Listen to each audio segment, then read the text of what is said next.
আমার বোন এখন কেক কাট করে নিচ্ছে। আর হ্যাঁ, তোমরা সবাই মিলে ওকে একটু উইশ করে দাও যেন ও জীবন অনেক ভালো থাকে, অনেক আগে যায়। আমরা তো উইশ করেছি, বাট তোমরাও একটু উইশ করলে ওর জীবনটা আরও অনেক আনন্দের হবে। তো ও কেক কাট করার পর কেকটা বের করতে পারছিল না, যে কেকটা ওকে মা বের করে দিয়েছিল।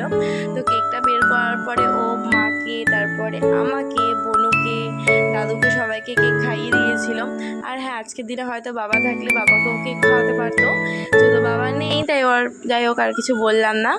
আশা করি তোমরা সবাই মিলে বুঝতে পেরেছ। তো ওর জন্য না খুব সুন্দর করে থালাটা সাজানো হয়েছিল, পাশে তোমরা দেখতেই পারছো।